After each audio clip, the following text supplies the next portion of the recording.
Twongeye kubaha ikaze abakunzi b'ikiganiro ibivugwa muri uyu mwaka w'ibihumbi 2025 mushya dutangiye. Nicyo kiganiro cya mbere dukoze. Tunabashimira ko mwabanye natwe umwaka washize, tukaba twongeye kuwutangirana. Rero uyu munsi dufite byinshi byo kuvuga. Ndi kumwe na mugenzi wanjye Pa Jojo, njyewe ndi Fanny. Tubaha ikaze rero muri kino kiganiro. Tugiye kuba tuvuga ku bintu bitandukanye, ariko turibanda cyane ku byaranze impera z'umwaka n'itangira ry'umwaka mushya. Muri ibyo habayemo ibintu byinshi mu bice bitandukanye by'igihugu, abantu bari mu minsi mikuru bishimye bameze ukuntu gutandukanye, ariko turagaruka ku bitaramo byabaye byahuje abantu benshi. Ngira ngo na mugenzi wanjye dutangire tuvuga ku bitaramo byabaye. Habaye igitaramo cya Chorale de Kigali. Chorale de Kigali urayivuga? Warakitabiriye ariko? Ntabwo nakitabiriye ariko naragikurikiranye. Ubundi uri umukirisitu? Cyane imbere umwana w'umudiyakoni. Ntabwo uri uwo mu kiliziya ariko? Ntabwo ndi uwo mu kiliziya, ndi uwo muri ADEPR. Nakuye muri ADEPR, ubu ntabwo ndi muri ADEPR ariko ndi umukristo. Kandi koko no muri ADEPR namwe burya mwavuye kuri kiliziya gatolika ngo mwigira ngo abaporoso hanyuma muvamo muri ADEPR. ADEPR yavuye ku bakatolike? Katolika burya niyo yabanje, hanyuma hajyaho abiyomoyeho ari bo baporoso cyangwa se abaprotesta bahakanye ngo iby'Iroma, hanyuma muri abo baporoso naho hiyomoramo abandi, hazamo mwebwe ba ADEPR. Abadivantiste nabo baza. Abadivantiste nabo nyine habanje kiliziya gatolika. Buriya kiliziya gatolika ayo madini yandi yose yagiye akomoka kuri kiliziya gatolika n'abaporoso bayikomotseho. Nta research nakoze ariko mu mitekerezo yanjye ubwo numvaga habanje katolika, then haza abandi wenda baturutse mu bihugu bitandukanye baturutse muri ADEPR baraza bashinga itorero. Oya, ntabwo ari abaturutse muri ADEPR. ADEPR buriya ituruka uko bivuga ko ari itorero ry'umwuka. Muri Bibiliya, basoma Bibiliya uribuka intumwa ahantu zagiye ngo gutegerereza Yesu ngo amaze iminsi ngahe, hanyuma ngo umwuka wera ngarasanga arabasanga ngo buzura umwuka wera. Urebye itorero ADEPR n'abandi voilà, itorero rya Pentecote nayo matorero yose burya ngo ni amatorero y'umwuka yakomotse aho ngaho nyine, aho intumwa zuzuriye umwuka wera hanyuma batangirira aho ngaho n'ubu baracyawuzura. Twakomeje rero na Chorale de Kigali. Twakomeje na Chorale de Kigali, habaye igitaramo ndi kumva ni mu ijoro rya Noheli. Buri buke Noheli kaba. Yego. Iyo bita Christmas Eve. Icyo navuga kuri Chorale de Kigali, Chorale de Kigali nyizi kuva kera, yubatse amateka akomeye cyane. Ni korali wavuga umuntu wese akahita yumva korali iririmba neza, korali ifite plan nziza, korali yagiye ikora ibitaramo bikomeye hano mu Rwanda kandi bikagenda neza cyane. So burangiye kuvuga kuri kiriya gitaramo, ni igitaramo cyari mu mitegurire wabonaga giteguye neza, mu myambarire naho navuga ko byari sawa nubwo bitari cyane. Abagore n'abagabo basaga neza, banaririmba ibintu nta tutamenyereye. Nabonye baririmba kandi nabonye harimo n'abazungu n'abashinwa. Tugiye mu miririmbire hari ukuntu ntabwo njya kunenga kuri Chorale de Kigali, irimba neza, hari ukuntu ihuza amajwi ikajyana amajwi neza bikaba ibintu byiza cyane, ariko hari aho bitageze neza ngo bibe perfect. Ukurikije imyaka ya mbere ibitaramo batumenyereje bagiye bakora imirimbi yabo uko baririmbaga, hanyuma ukazana n'iki gihe abantu bajya bavuga ngo uko ibintu bigenda niko bigenda bitakarite. Simbizi kuko ab'iki gihe abantu ba kera baravuga ati karanyuze niyo nziza. Ab'iki gihe bica umuziki, bagenda bavuga ngo bagenda bashyiramo utuntu tw'utuzi ngo bakatugira tureture, bakabigira bakabasanga bitari Kigali. Nuko nibyo ndi kwibaza nkurikije performance zabanje cyangwa se ibitaramo bagiye baduha imyaka yashize, njanishije n'ira performance hari aho bitagenze neza nyine ngo amatwi yacu mbese bimwe bari bahuraga babamenyereje. Ariko apati y'ibyo imyambarire show ko bayiteguye byari different, harimo n'abana byari perfect, bashyizemo n'abana, ibintu bigenda neza nubwo bayibana nubwo kubana amajwi wenda atari perfect bitari neza cyane, baracyari kubigisha amajwi azagenda agororoka, ariko biri kutwereka ko ejo hazaza ari heza. Ariko bafite abacuranzi baracuranga. Kuri iki gihe music industry yateye imbere, twagize bya bikoresho tutagiraga kera. ubu ngubu basigaye bagukubitiramo niyo waba ufite ijwi ritari sawa cyane rikamera neza cyane kubera abagucurangira, kubera ibyuma biri kugucurangira. Mbese bivuze kuba umuhanzi bisigaye byoroshye. Ubu nawe nyine wajya jwi ryawe rigenda kwegera ry'urugi. Njye mfite ijwi ryiza by the way, nuko tuzaguhostinga ubu kurikiraho bazamhostinga baririmbire, ariko ntabwo nshaka kuba umuhanzi. Okay, uzaba umuririmbyi wikorera, umukorera bushake cyane umukorana bushake, umuririmbyi ku giti cye. Nabyo sinabibu. Nyuma ko Radio Kigali rahita haza Israel Mbonyi. Israel Mbonyi urimo kubica bigacika muri iyi minsi, haba mu Rwanda, East Africa no mu bindi bihugu. Indirimbo y'ikuzo ni Nasere na Yesu. Iriya ndirimbo yabishyize ku rundi rwego. Cyane. Kandi igiswahili buranye nkeka ko cyabigizemo uruhare. Iriya ndirimbo ari umwana urerutse kuyiririmba muri American Got Talent. Yes. Nayibonye. American Got Talent ni amarushanwa yo muri Amerika. None abarimo n'ibihembo mani bikaze. Ku buryo umuntu utsinze yaratsinze ko ntakurikiye bimeze bite yaratsinze. Ntabwo yatsinze, ntabwo baratangaza ariko ntabwo yatsinze. Bagenda bagira amaround atandukanye, urahatana mpaka utsinze. Ibyo byose ni yatatsinda ariko indirimbo yarahageze. Bimaze kutwereka ko indirimbo yacu yarahageze.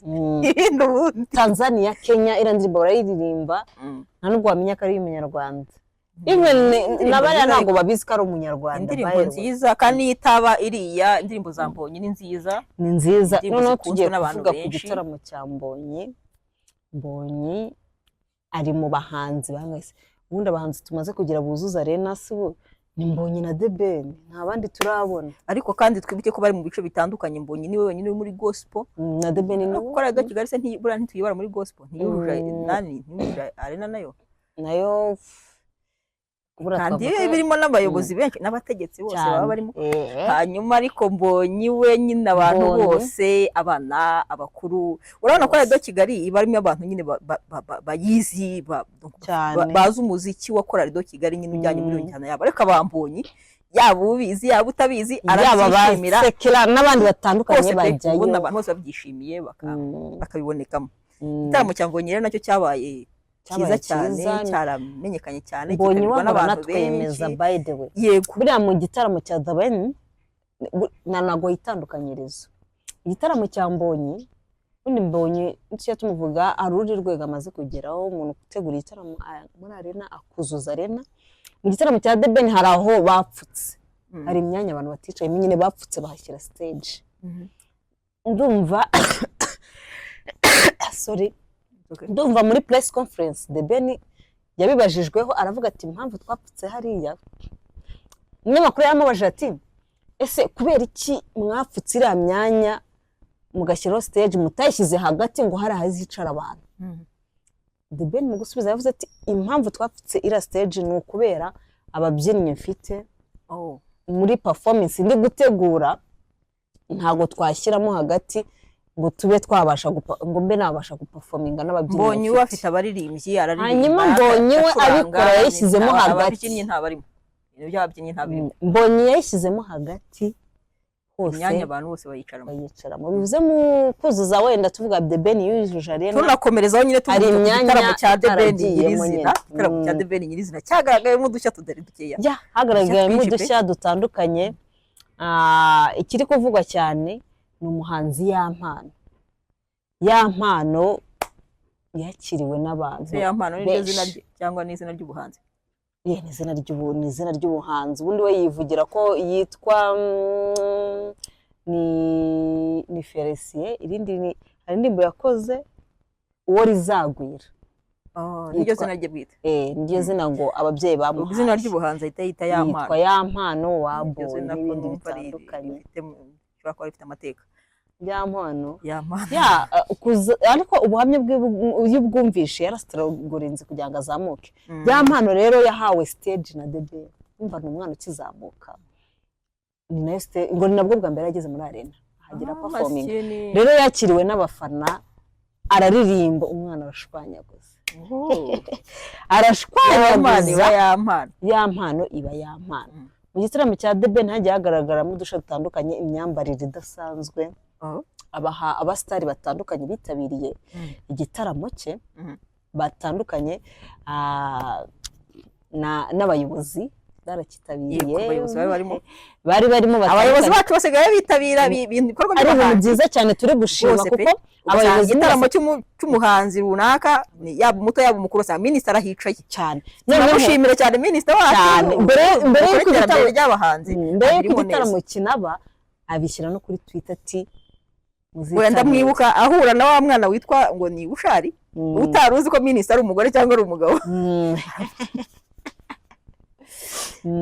nuko urabyibuka rero ibi bintu biri gutuma bisapotinga umuziki nyarwanda ukaba wava kuri level uriho ukagera ku yindi hari byinshi bitaracamo mu gitaramo cya BDB nabonyemo n'izindi mpano hari abana nabonyemo ba Sherry Silver bari abana barimo barazamuka neza nabo babirimo neza cyane ahubwo Sherry Silver much respect yabageje ku rwego rwo hejuru bajya no mu bihugu byo hanze hano mu Rwanda ntabwo turabagira ngo tubifate cyane ariko Sherry Silver amaze kubageza ku rwego rwo hejuru wari kubona ko banabizi abana bafite amatara bafite atara abana harimo umwana uririmba akanabyina kugira ngo ni babiri nabonye baririmba bakanabyina barabizi pe barabizi kandi umva ntibahatiriza ntabwo byamye kuvuga ngo uririmba byizwe rimeze nk'iryo bafite amajwi meza baririmba neza kandi indirimbo baba bazizi indirimbo z'abahanzi nagiye nkurikirana iriya foundation yabo nkurikirana abahanzi benshi bagiye basura indirimbo zabo zose baba bazizi bazumva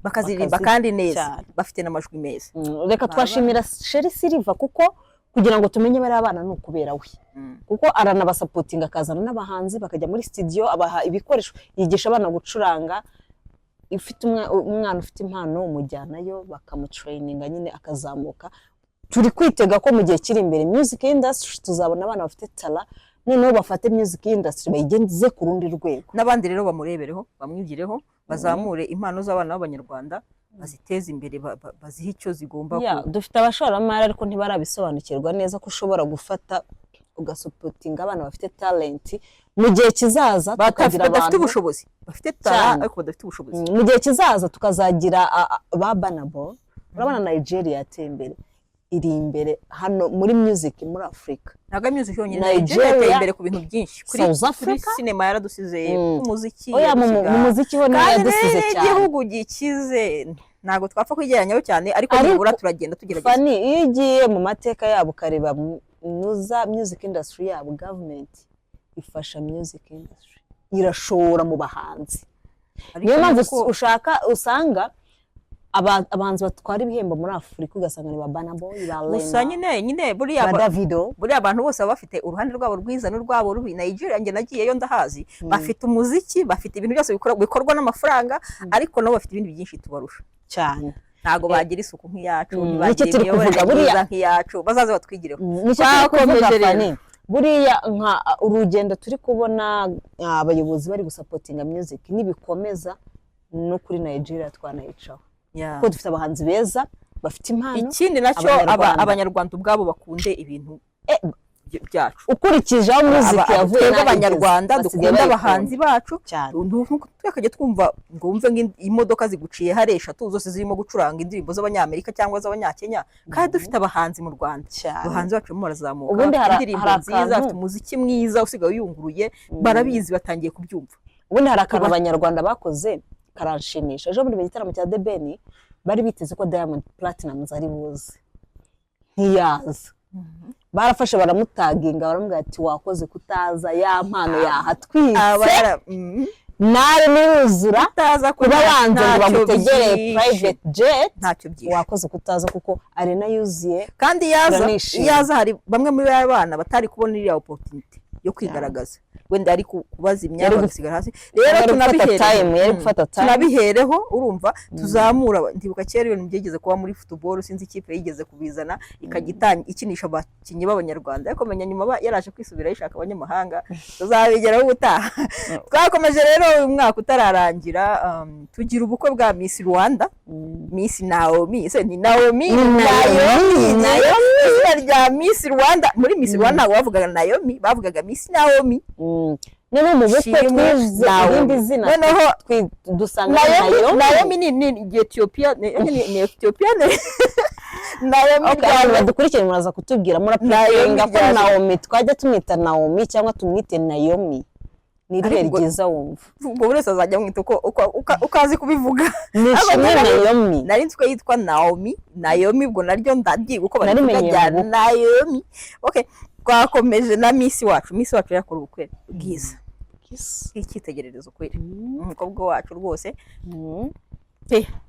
Naomi ubukwe bwiza rwose bwagenze neza, bwari buteguye neza. Abantu barimo no neza kugaruka cyane ko bwa bridginze imico y'ibihugu, uko bwahuje imico y'ibihugu, umuco w'u Rwanda, umuco. Umutware wa Naomi ni Michael, benshi mwaramumenye, ni Umunyetiyopiya. Aho muri Ethiopia sinabo babita abatware, eka n'umugabo we. Ariko mu Rwanda y'abatware oya nako cyitsa uri umunyarwanda nabwo yaba umutware. Nabyo ntabona ishingiro ryabyo. Ni umugabo wa Naomi cyangwa se Naomi umutware. Buriya bukwe rero bwatashe, ubundi nta bukwe butaha butagizwe intorezo, niko babivuga harya. Menya nabyo biba mu Rwanda, ariko ngira ngo kugera intorezo hari abandi buriya bagera intorezo ku bukwe bw'abandi. Ni ukuvuga buriya bukwe bwabanje kuvugwa, bazanabicikeho ariko ntabwo ari umuco mwiza ibintu byo kugera intorezo. Bwabanje kuvugwa ati bwapfuye ntibuzaba. Ikiba kucyo abantu ngo Michael yaciye inyuma Naomi, ariko nyuma tuza gusanga ngo ni ibihuha. Muri make barabyita ngo kibabyita gasopo. Abo bantu bumva batajya bifuriza abandi ibyiza, abantu barahari kuri izi mbuga iteye kugasanga nibyo bintu bashyizemo imbaraga byo kuvuga abandi nabi, kubifuriza nabi bitari byiza. No kwifuriza undi mwana ko yagira umukunzi agakora ubukwe nta skandali zibayemo, bibatwaye kibibananiza iki. Ubundi hari ikintu njya nibaza Fani, kuki abantu bumva bashishikazwa no kuvuga ko ibintu byapfuye, niba mucinye umurunguka iki bavuga negativity positive bakayihorera. No kubera oya ibintu bikwiye guhinduka, abantu bakiga umuco mwiza wo kuvuga ibintu byiza ku bandi, abantu twigiye kwaturiraho abandi ibintu byiza, kandi tumekinga sure ko nibura umuntu umwe yishima. Rega iminsi tugezemo ntabwo ari kwirirwa abantu bababaye. Abantu bo kuri no mihanda mwige kuvuga neza, kuvuga nabi nacyo. Umuntu ashobora kureba iki kiganiro akaba turi kuvuga, ugasanga agiye nko muri comment avuze ibintu aradututse, aratumanutse, niyumvishije ibyo tuvuga, nta kintu kinini byadutwara, ntabwo rwose nta kintu, ariko aratumanutse. Ntabwo ari ngombwa buriya abantu bashyize imbaraga mu kuvuga neza bakabwira abandi neza. Ushobora kubwira umuntu neza yaragiye donc yari kwirirwa ababaye, bikamwongerera morale, agakora agatera imbere kubera ko bamubwiye ijambo ryiza ryamushimishije, ryamwubatse. Ariko nyine tubyige. Ni ubukwe rero bwagenze neza. Naomi abandi ngo abamisi bamurebeyeho yahesheje ishema. Yego rwose n'ubukwe bwo bwarimo abamisi benshi narababonye, abakobwa bacu barabwitabiriye. Ariko kuri no mihanda n'abashimira kuri mihanda hari biri kuvugwa. Ari kuri no mihanda hari abatanya bati rwose abo bamisi bose mwatumiye bajye muri crew yanyu, kuko crew yanyu itanga abagabo. Ariko ahubwo mukuru wa Naomi nawe bahise bamwambika impeta, ubwo mu minsi iri imbere tuza kubona ubundi bukwe muri uriya muryango. Rwose ku mihanda twanyweye ariko amakuru ari kuvuga ni menshi nayo kuri mukuru wa Naomi bavuga ati ariko nyine ibyo bamuvugaho byose bamenye ko biraba ntibiba, ariko nizina byose biraba kukibuka bitaba ko bitaba. Yego biraba. Ni ikibazo cyabo gute?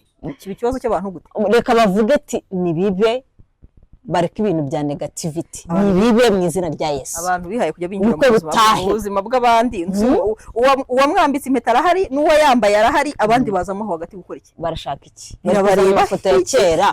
Amafoto ya kera murayazana uti kiraba ikibazo cyabo gute? Barinjira mu buzima bw'abandi gute? Ubundi nakuze menyera ko ibyahise biba byahise. Umva page yahise iba yahise. Nimba yaterewe ivi akafite ubukwe, urazana ibyahise wakabaye urimo kumusengera ubukwe butahirwa, kongere twishimire ko bajya bavuga ngo aba ex n'ibyahise Imana bitembereze. Aba bantu bari kuzana rwose abantu barazana ibyahise ngo tubimaze iki? Abamisi bacu rero rwose Imana irimo batera iteka, urumva kandi twiteguye no kuzabona ibindi birori usibiye kandi n'ubukwe n'ibindi nabyo n'iterambere ryabo turarishaka. Hari ikintu ushaka kwibwira abamisi, Imana yanjye abamisi mudukurikiye murebere kuri Naomi n'abandi, muduheshe ishema. Buriya wabaye Miss Rwanda uba warahagarariye u Rwanda. Rero iyo nk'akari akantu Naomi abakoze akaduhesha ishema muri kuvuga nirihe ryo gukora ubukwe, akagenda neza, agakora ubukwe. Yego aho ngaho ntabwo nemeranye nawe kubera yuko ntago gukora ubukwe ari itegeko. wasanga njye narahisemo kuzasaza ntabwo ndi kuvuga gusaza udashatse ibyo ndabikubahira ariko mu minsi tujya kubona kwa bamuteye ndavuga ati ninde se bayiteye nta ibyo nabyo nijyane twavugaga barahari tubiretse ibyo bintu barahari Fanny oya abakobwa bacu Imana ibagenderere ibiteho barinde izo rwaserera by the way reka tuganire kuri kandi ariko abamisi abantu abamisi nabo n'abantu ya reka tuganire kuri iki kintu kuko uvuze ko utabyemera hari uko nemera ibiki ntemera hari nuko nawe wemera tujye kuri karisha yo mu Rwanda ubundi mu muco nyarwanda umukobwa iyo akuze akiga akabona imirimo akagera agakora ubukwe agashaka abahesha icyubahiro umuryango urabyemera ibyo bamwe barabyemera kandi bakabihakana ndabaza wowe njye ntabwo nabyinjiramo cyane kubera ko mpa agaciro cyane shuwa y'umuntu choice yawe niba warahisemo gukora ubwo bukwe cyangwa se warabigerageje ntibinakunde ni uburenganzira bwawe uracyari nk'abandi kandi ishema uracyari ifite nta kiri kubuza ishema si ugukora ubukwe hanyuma umukobwa iyo yatewe inda ari mu rugo aba yesheje ishema ariko se kuki ubwo rero tugiye kubigira indi sije ndende kuki umukobwa waterwa inda ariwe turimo kuvugaho yuko yahesheje ishema cyangwa atarihesheje uwayimuteyeho bite tuzakigarukaho gutaha icyo tuwe tukiretse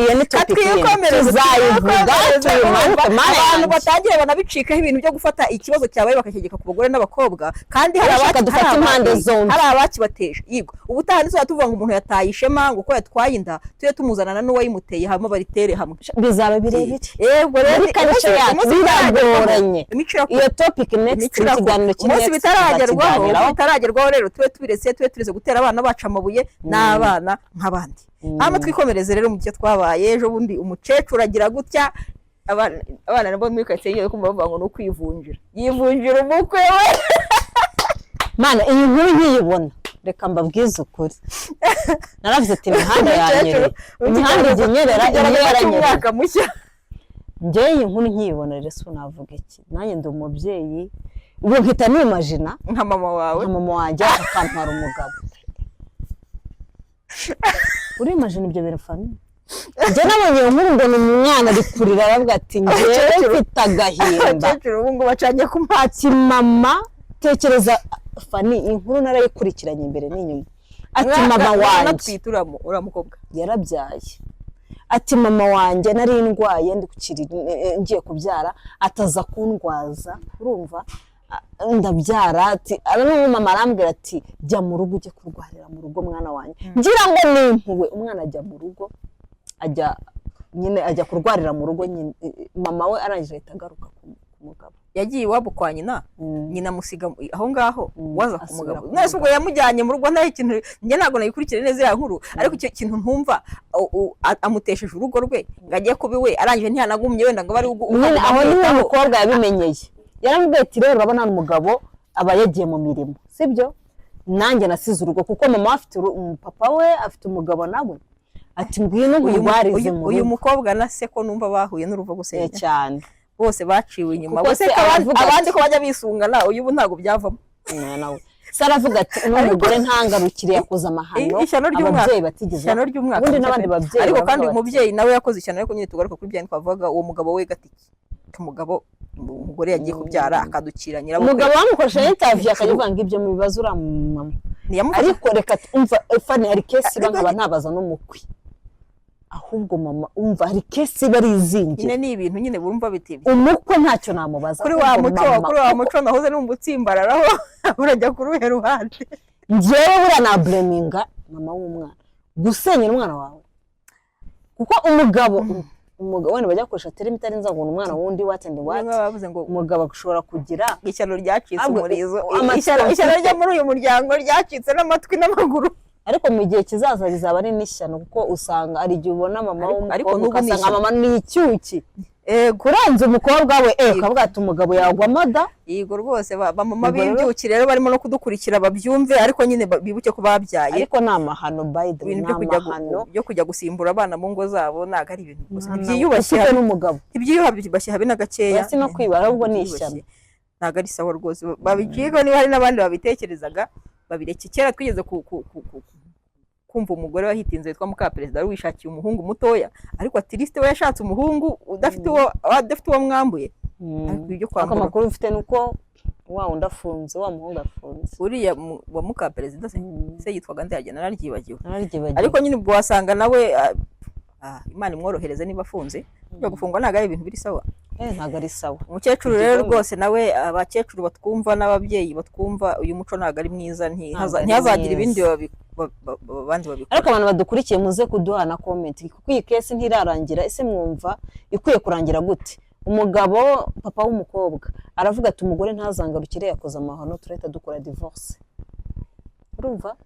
Umukobwa akavuga ati rwose mama arampemukiye yansize aha aransenye kuko nave mu rugo njye mu rugo rwanjye. Uwo ariko nanjye ndi umukobwa n'urwo rugo sinarusubiramo kuko uwo mugabo uyu munsi yafashe uwo mukecuru ejo azafata umukecuru baturanye uretse n'uwo nyina ejo afate n'uwundi urumva ni rwaserera zatangiye kuba ibyo rero byo kujya kuba mu rugo bwo agiye kuba byahimbye ngo byaniko zubakwa tangira sufure kandi yabibonye ku munsi wa mbere. Hari abantu bavuga ati umugabo niyo yaciye inyuma nawe umugumana. Ibyo ni shuwa zabo nabo ariko ntago ari ibintu byo gushyigikira. Abantu muri comment batubwira ya ni ibintu wowe urabyumva umukobwa asubire mu rugo.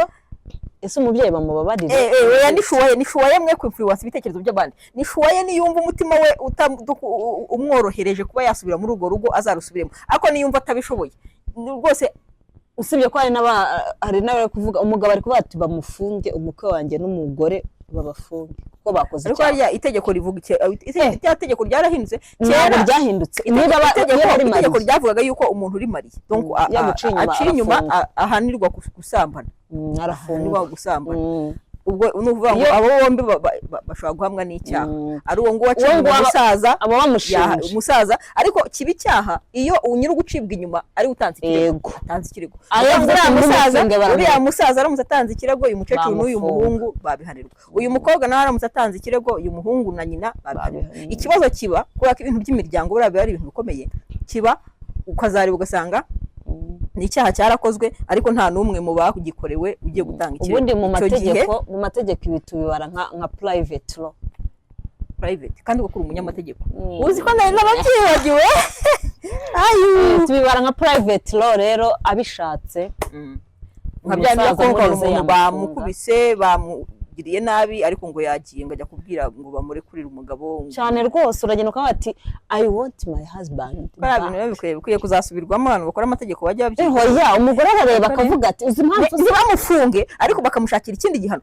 Mu minsi yashize twavugaga mu nzego mu bintu bijyanye n'ubutabera gufungwa ntabwo aricyo gihano cyonyine cyakabaye kibaho muri iyi sosiyete. Urumva hari ibindi bihano bishobora guhabwa umuntu nk'uwo nguwo agahanwa nta ikintu yakoze ntigitambuke kidahanwe kandi adafunzwe. Ariko ifungwa ntabwo ari umuti w'ibibazo byose. Icyo kintu nyine ni ukukigaho. Hari igihe umudamu yicara akareba kandi ndamugarukira imirimo nsimburagifungo akaza akaba umukozi wo mu rugo akajya yumva ukuntu none se impamvu ajya kumugaruza abanza umenye ni iyihe mpamvu. Niba bavuga ati umugabo niwe utinze urugo niwe ushyira abana minerivare niwe ujya kumufunga abana barava mu ishuri rero nibareke kumufunga nanjye ntago simpishyigikiye gufunga buriya ntago ari umuti ku bibazo byose. Ngewe umuntu nemera ko ashaka gufunga ni wa muntu wakoze ibyaha by'ubugome ushobora kuba muri sosiyete agakomeza akayangiriza ariko umuntu ngo yibye igitoki cyangwa sinzi iki bamukubise muri gereza umuntu ngo yatutse undi bamukubise muri gereza ngewe simpishyigikiye. Dufite imirimo simbura gifungo bakabaye babazana urumva bakajya kubaka ibikorwa remezo hari ahantu leta yirirwa yishyura abayede bari abantu bakarebo birirwa babikora bakajya kubaka donc bakajya gukora imiganda aya masuku twirwa tubona amakampani byaba byoroshye. Iyo icyo gihano cyaba cyoroshye abajura byo noneho mana yanjye ni urugero natangaga imirimo nsimbura gifungo kugira ngo bafate abantu babashyire muri gereza bakajya babaha bene iyo mirimo ubwo bazayigaho bakareba imirimo iba bareba ariko ikomeye nanone ugiye gufata iyo ngiyo ubujura bwahita bwimikwa ntawe bajya basimbikeka bari ibihano byose gereza oya ntago cyo gihano cyonyine rega ariko rega hariho ibihano bya nyabyo urumva ku buryo bakiguha ukifuza ko bagufunga ukajya kubisaba mu mwanya wo kugikora birahari kabisa ibyo bihano byakorwa. Ubwo rero rwose abo bantu mu mwanya wo kubafunga n'abandi kugira ngo bajye bakorerwa ibyaha bihangane babura icyo bakora kubera ko batinya ko babibakoreye babafunga bikaba ikibazo. Leta izareba uburyo ishaka imirimo simbura gifungo abantu bajye bareka ibyaha uburyo umuntu avayo yahuzwe bidahanwe abantu bahanwe ariko bahanwe mu buryo butari igifungo. Hanyuma rero turi mu itangira ry'amashuri iminsi mikuru irabaye turagiye turinjoyinze turabyinnye ariko bandi nabonye festival ngo y'imyembe iriya festival y'imyembe by'imyembe ariko nibyo ntuza iri gutera imbere festival y'imyembe biri kugaragara tuzajyamo nabonye ngo bishyura 7,000 tuzajyamo twishyura 7,000 badupakirira imyembe y'7,000 bayidukatire tuyirye turaho imyembe have wayihaze imyembe ni 7,000 imeze actually this is innovation kandi akangaka nagashya cyangwa se festival z'imyaka narimbize mu Buyapani bafite festival ngo y'inyanya ariko nabonye ari ukwangiriza no ko baba bahaze ubwo rero ntabwo babazi bari guhanga innovation kandi ibintu bizaba ari byiza Spain ibyo ni umuhago kubera yuko ntago ari inyanya ntibazirya baba bari kuzirya baraziterana bakazitera mu muhanda ugasanga igihugu cyose cyabaye inyanya ubwo ni nko kwinjoyinga abantu bose bagahinduka inyanya ugasanga abantu baziteranye bazisize babaye inyanya ndibaza niba tuzabona abantu babaye ibishushwa by'imyembe babaye imihondo n'icyatsi hano kuyirya yanaryoshye abandi bafite ibibuto inzara baziteye amarangi y'imihondo cyangwa se simbizi baduteye amatsiko festival y'imyembe rwose numva kubera ukuntu nikundira imyembe numva nzajya ku 7,000 ngiye nzajyayo ndebe bose imyembe y'7,000 ahubwo nzayijyamo ndebe kuko nagashya izava ngira ngo kuri 15 niba ntibeshye festival y'imyembe rwose yankuye hasi imyembe nyikunda kubi ya festival kujyayo umuntu akareba imyembe kandi imyembe ya festival urumva uko ku giti kimwe ukajya ku kindi ariko icyo ntazi nyine muzavamo babapfunyikiye imyembe cyangwa muzarya irimo mutahe abantu b'imyembe rero rwose abantu b'imyembe nabo twumva zatubwira ko iby'imyembe biteguye bazatubwira banadutumire bayitewe mutumire itangazamakuru tuze tunabamuje twari yakongera imyembe nyine nyuze ko kubera ko ari imyembe ubwo nyine babyungukiyemo hanyuma nyine twari turimo kwivugira ku itangira ry'amashuri twageze gutya tubona abantu bararyoheje mu minsi mikuru tuguze imyenda myiza barahashye batetse barariye ariko uyu munsi barimo bararira mukazanye n'umumotari ugurize iki nawe bari kusaba ntabwo mperuka kubona ababyeyi zisirikira ababyeyi basigaye baziguhereza online ababyeyi zisigaye zarajemo ikinyabupfura nta bigo bikibi cyangwa ababyeyi amafaranga y'umurengera bazitanga online online ubundi twazibonaga online tukabona zimo ziracacara ku mbuga ugasanga igipapuro bakuyeho amashuri ngo yabikorera akorana na leta cyangwa se afashwa na leta ugasanga hari ibyo amafaranga bagennye batagomba kurenza bishyuza ababyeyi ariko none ugasanga ayo ngayo baretse kwishyuza ababyeyi nk'amafaranga y'ishuri baragiye bayahindura ibindi bintu bayita ibindi bintu ibigo byishyuza ababyeyi imikoropesho imyeyo amasuka indobo bihoraho urumva ugasanga ikigo gihora cyishyuza imikoropesho ugasanga ikigo cyishyuza kubaka uruzitiro urumva uruzitiro ruba rwubaka ntirujya rurangira urumva ugasanga ikigo kirimo kirishyuza ababyeyi ibikoresho by'isuku amapapiye jenike ugasanga abana barayajyanye ku ishuri kandi ariko nyamara ukajya niba ugiye kureba kuri ibyo bigo ugasanga izo papiye jenike ngiye hari ikigo kimwe nzi usiye ko si segonderi si ndi buvuga icyo aricyo ku mpamvu z'umutekano wacu cyangwa wanjye abana barambwira ati papiye jenike tuzigeza aha ngaha ku wundi munsi uhura n'imodoka ije kuzipakira igiye kuzigurisha izo ni bimwe mu bibaho kandi baba bazatse ababyeyi bavuga ko ari ibikoresho by'isuku abana bazakoresha amarame y'impapuro ugasanga ni ibibazo ku bigo by'amashuri rero rwose abayobozi b'amashuri amashuri arimo aratangira ababyeyi barahangayitse mujye muha agaciro ukuntu baba bashyize imbaraga mu gushaka ibyo baha abana babo bajya kwiga kubihaka iby'umurengera kandi n'ibyo mwabatse mu bikoresho abana ntibanabikoreshe mwasabye ibikoresho by'isuku ni ikigo nikigira isuku nose mwatse ababyeyi ibikoresho by'isuku ikigo kibuzemo isuku ugomba iyo ni scam cyo ni ibintu bya fraude ni byo guhuguza leta yakabaye nanjye hari ikindi kigo nzi tuboneraho gukangura ibigo bayerewe ibigo bidakora imikorere myiza kandi biba byarase ko bikora neza ariko ibyo byavuze ntibibikore ntabwo ari byiyamamaza ariko buriya muntu ukora publicité buriya ngo nuko abazi yuko ibintu bye batari byiza wamamaza buriya ibintu bye ntabwo nemeranya nawe umuntu wamamaza ahubwo aba yarasobanukiwe n'icyo kwamamaza icyaricyo kuko iyo ufite icyiza urakirata tubone no kubwira abantu kubakangurira kwamamaza mukangure za mindset ubundi Uganda yadutanze imbere ujya ku bashoramari batandukanye ati se waje kwamamaza ngo reka namamaze ngo leta ingeraho no yakugeraho wanacuruje wacuruje abantu dukurikiye abashoramari kwamamaza izakugeraho utanacuruje ufite urica ufite izatanga abakiriya kukugeraho urica ufite produit urabatse sindi kubona abakiriya urabona tutamamaje vaye twamamaza ibyo bintu byawe byiza ufite abadukurikiye aho ugasanga abantu bamamaza niba abantu bagurisha ya miti imwe ngo ya gakondo itemewe abo barasobanukiwe kuko babona abakiriya nyine se nigute umuntu ucuruzwa yaranguye yasoreye yumva adafite gahunda yo kubyamamaza mu gihe urimo gucuruza urimo gukoresha ibitanemewe bitemewe n'amategeko afite imbaraga zo kubyamamaza nuko aba yarasobanukiwe nuko isobanukiwe ubundi hari umuntu nemera rwose nanashimira bamwita Bucyana uriya nakora iki Bucyana niwe nyiri Didos niwe nyiri Sana niwe nyiri Asante afite produit nyinshi cyane much respect kabura namwamamaje rero uboneyeho kumwamamaza okay ubone se mwamazire yawe no Bucyana turaza kuyigarukaho byagero cyane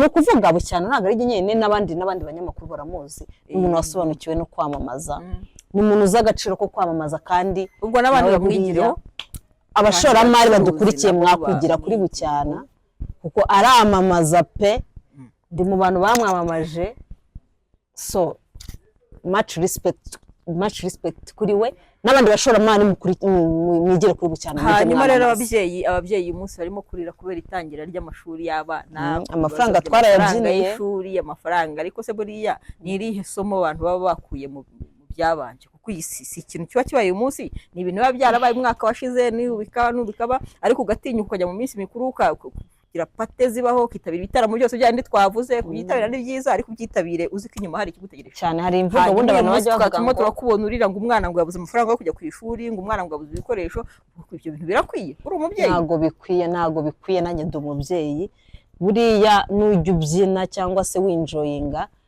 jya ubanza upange plan ubundi njya nkunda kubwira abantu uti banza upange plan y'ibyo ugiye kuzakora nimba tugiye gusoza umwaka wa 2024 twarawusoje ukaba uzi ko ku itariki 6 umwana wazajya ku ishuri kandi atazinjira mu ishuri atajyanye borudero mbere yuko ujya gupanga kwinjoyinga banza ufate bya 200 bya school fees ufate nimba abana ufite babiri bayirebe njye mfite nka babiri nimba bije yabo ari 500 yakureho yashyire hirya ufata ndi uhaha ibyo kurya mu rugo hanyuma uwongera ubari ruvuga iti kwinjoyinga sinzarenza n'amafaranga ntabwo tubuze abantu kwinjoyinga uzinjoyinga ukiri ujye ufite ubuzima kuko yego ariko nyine wapfa ibyo ufite ukabisiga uteganya yuko nyine ubanza uteganyirize iby'abana nta hantu agiye kujya agiye kujya rwose agomba kuba hari kubanza ukayateganyiriza ubundi njya mvuga kwishimisha mu bisigaye hari imvugo ijya ivuga nimba ufite